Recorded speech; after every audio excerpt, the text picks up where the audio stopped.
ग्राहक को कीमत कितना भी कम कर दो, उसे महंगा ही लगता है। वो संतुष्ट क्यों नहीं होता? वो फिर भी मोलभाव करता है।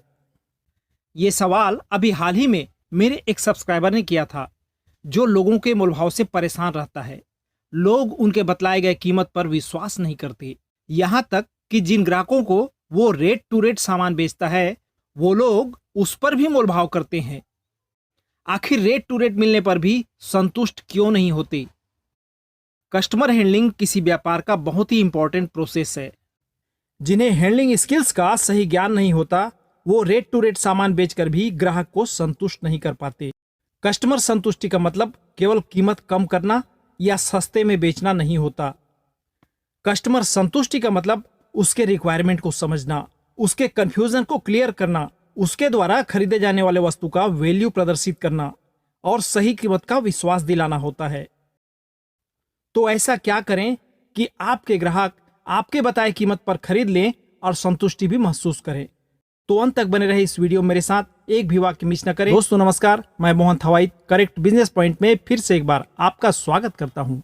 और अगर भविष्य में भी ऐसे यूजफुल वीडियो देखना चाहते हैं तो चैनल को सब्सक्राइब करके नोटिफिकेशन की ऑल बटन घंटी को जरूर दबा दें। तो आइए आगे बढ़ते हैं।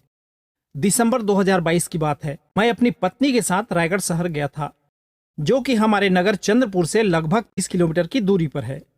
साल स्वेटर के स्टॉल को देखकर हमारी मैडम जी ने एक स्वेटर खरीदने की इच्छा व्यक्त। मैंने कहा चलो देख लेते हैं। उसे एक स्वेटर पसंद आ गया। पूछने पर स्टॉल वाले ने कीमत बतलाया 1500 रुपए।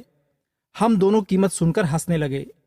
स्टॉल वाले ने पूछा क्या हुआ, तो श्रीमती जी ने जवाब दिया, अभी कुछ दिन पहले मैं इसी टाइप का स्वेटर रायपुर में 400 रुपए में खरीदी थी। मैं स्टॉल वाले के जवाब देने से पहले ही बोल दिया, अब महंगाई बढ़ गई है।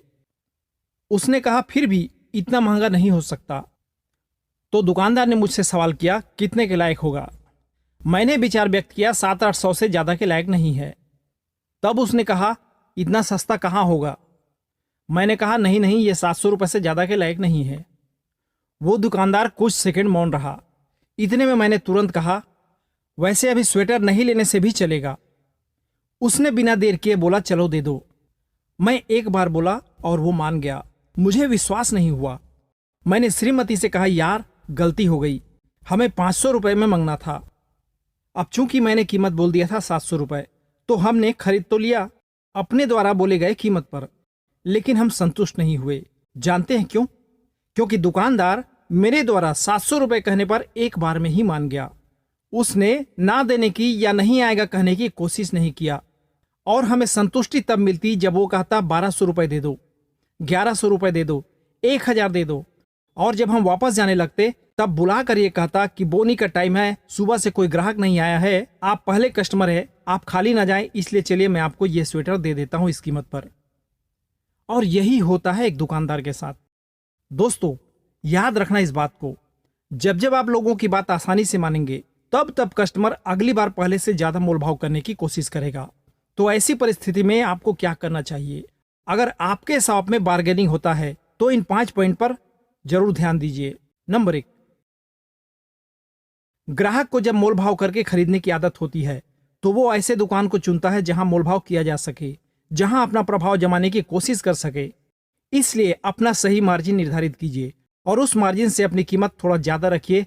अगर 10% मार्जिन लेते हैं तो 20% मार्जिन रखिए, 20% मार्जिन लेते हैं तो 30 या 40% मार्जिन रखकर कीमत बतलाएं।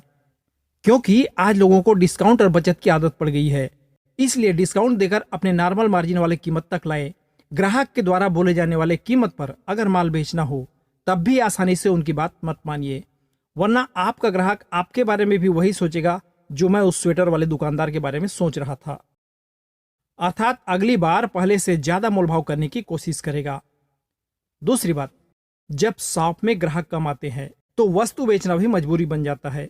ऐसे हालात में एक दुकानदार यही सोचता है मार्जिन कम मिले कोई बात नहीं, आज नहीं तो कल कमा लेंगे, लेकिन माल बिके तो सही। और जब दुकानदार ग्राहक के द्वारा बोले जाने वाले कीमत पर अपनी बात मनवाने के लिए आत्मविश्वास के साथ आपत्ति नहीं जता पाता है तो ग्राहक उसके बात करने के तरीके से, उसके अंदाज से, उसके व्यवहार से यह अनुमान लगाता है कि उसे किस हद तक कीमत कम करवाने के लिए प्रेशर दिया जा सकता है और वो दुकानदार पर हावी होने की कोशिश करता है। इसमें कई लोग सफल भी हो जाते हैं। ऐसे में जरूरी होता है कि अपने सेलिंग स्किल्स को आप इंप्रूव करें। कस्टमर हैंडलिंग पर आपको कई वीडियो मिल जाएंगे एमटेक चैनल और करेक्ट बिजनेस पॉइंट पर, जो आपकी मदद कर सकता है। अगर इस तरह के प्रॉब्लम से सामना होता है तो अपने टॉपिक से संबंधित वीडियो सर्च करके आप जरूर देखें। तीसरा पॉइंट, ग्राहक जब मोलभाव करता है तो थोड़ा सा ऐतराज करने वाले अंदाज में उनके कीमत का विरोध करना सीखिए, ताकि उसे एहसास हो कि इस कीमत पर नहीं मिल सकता और वो प्राइस में ऊपर आ सके। उसे अपनी बात मनवाने के लिए अपने पिछले सेल्स का रिकॉर्ड दिखाइए।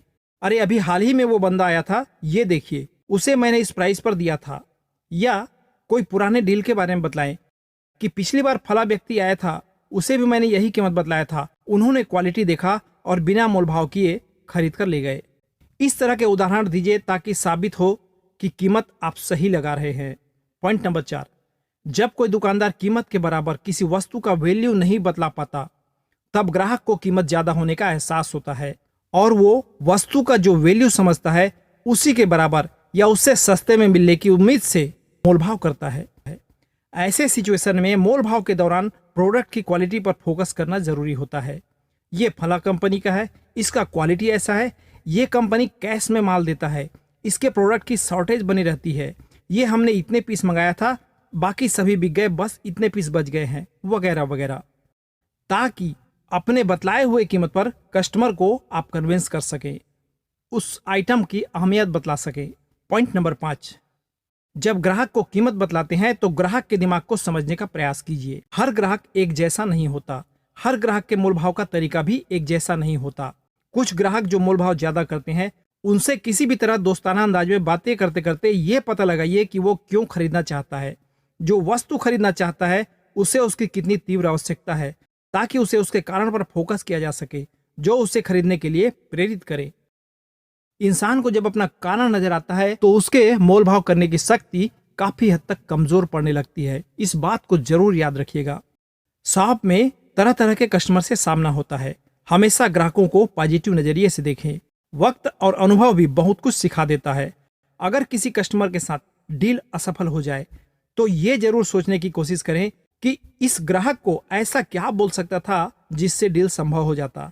अगली बार उस तरीके का इस्तेमाल जरूर कीजिए और देखिए आपको क्या रिजल्ट मिलता है, चाहे मोलभाव हो या ग्राहक की आपत्ति वाला सवाल हो। ग्राहक के सवाल को हैंडल करना मतलब उसके मन के अंदर चल रहे रियर कारण को बाहर निकालकर उसे सॉल्व करना अनुभव के साथ आता है। इसलिए जवाब देने के बजाय ऑब्जेक्शन को हैंडल करना कस्टमर को ज्यादा संतुष्ट करता है और उन्हें रेगुलर कस्टमर बनाने में मदद करता है। अगर आप दोनों के अंतर को समझना चाहते हैं तो कमेंट बॉक्स में लिखें, मैं इस टॉपिक पर भी एक बेहतरीन जानकारी वाला वीडियो जरूर अपलोड करूंगा। वीडियो अगर आपको नापसंद हो तो डिसलाइक कीजिए, पसंद आए तो दिल से एक लाइक कीजिए, अपने दोस्तों को शेयर कीजिए और इस वीडियो के बारे में अपनी राय कमेंट बॉक्स में जरूर लिखें। जय हिंद, वंदे मातरम।